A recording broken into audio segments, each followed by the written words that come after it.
నేను డిగ్రీ వరకు చదువుకున్నానండి. మధ్యలోనే ఆపేసి ఇంట్లో పరిస్థితులు బాగాలేక కరోనా నుంచి ఇంతకుముందు హైదరాబాద్లో నుండి చిన్న జాబ్ చేసుకునేది. ఇప్పుడు ఊర్లోనే వెల్డింగ్ షాప్ పెట్టుకున్నా. నాకు కొంచెం అనుభవం ఉన్నది, కమ్మరోళ్ళమే. దాని ద్వారా షాప్ పెట్టి చేస్తున్నా. ఇది అన్న అవకాశం ఇవ్వడం వల్ల ఈ మిషన్ తయారు చేయాల్సిన అవసరం వచ్చింది. తయారు చేసినాం, మంచి సక్సెస్ అయింది. ఇది ఇంకా పూర్తి స్థాయిలో దీన్ని ఇంకా కొన్ని దీనికి జత చేరిస్తే దీని నుంచి చిన్నపాటి కరెంటుని ఉత్పత్తి చేయొచ్చు, జనరేట్ చేయొచ్చు.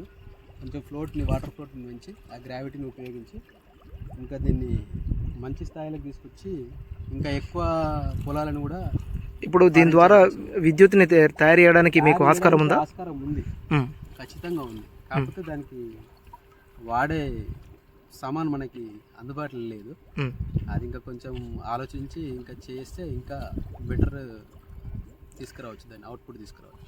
ఇప్పుడు మీకు సపోర్టు అంటే రైతు కానీ ఇంకెవరైనా సపోర్ట్గా మీకు వస్తే మీరు విద్యుత్ తయారు చేయడానికి ముందుకు వస్తారా? ముందుకు వస్తాం. దానికి డైనమో అలాంటివి ఫిట్టింగ్ చేసి దాన్ని కరెంటు జనరేట్ చేయొచ్చు. చేసి ఇంకా ఎక్కువ స్థాయిలో రైతులకి నీళ్లు పంపిణీ చేయొచ్చు. ఓకే, ఇప్పుడు అది తిరగడం అనేది ఎలా తిరుగుతుంది? గ్రావిటీ ఫ్లోటింగ్ డౌన్కి గ్రావిటీ వాటర్ వెళ్తుంది కదా ముందు నుంచి.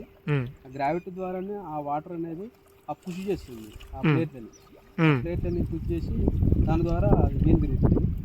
ఖర్చు కూడా పెద్ద ఖర్చు కాదు, అది చాలా తక్కువ సామాన్తో చేసినాం.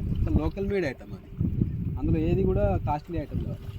అవన్నీ వాడినవి కూడా షాటలు అండి, కొన్ని చెరువుకునే షాటలు అవి. అది ఆ రేకులు వచ్చేసి కూడా మనం ఇంటి పైన వేసుకునే పాత రేకులు అవి కటింగ్ చేసి పెట్టుకున్నాం. అది ఏ స్థాయిలో సక్సెస్ అవుతుంది అనేది మనకు అక్కడ తెలియక మనం అట్లా చేసినాం. ఇప్పుడు దీన్ని చూసిన తర్వాత మంచి అది ఇచ్చింది కాబట్టి ఇంకా మంచి స్థాయిలో చేయించింది. కరెంటు సదుపాయం దగ్గరలో లేదు, దూరంగా ఉన్నది కానీ దగ్గరలో లేదు. ఇక్కడ పొలం మాకు ఒక ఎకరన్నర పొలం వరకు ఉన్నది. ఆ ఎకరన్నర పొలం పారించుకోనికి ఆ పైనుంచి వాటర్ వస్తుందని ఉద్దేశించి నాటుపెట్టినాము.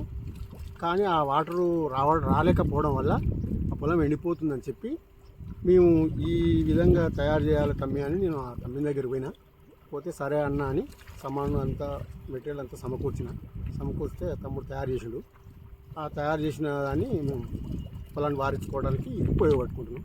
పెద్ద ఖర్చు కూడా ఏమంతా రానట్టు అనిపించింది. ఇక అంతా ఆ విధంగా నడిచింది. ఈ ఎక్విప్మెంట్ వలన దీని వలన నా పొలం ఎండిపోకుండా మంచిగా మారుతుంది. ఆ పంట కూడా చేతికొచ్చే అవకాశం కనబడుతుంది.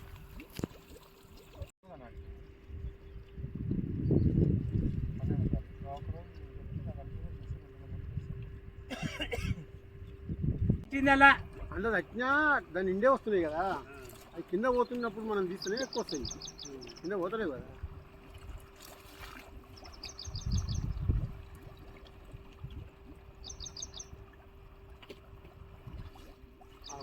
నేను కాడ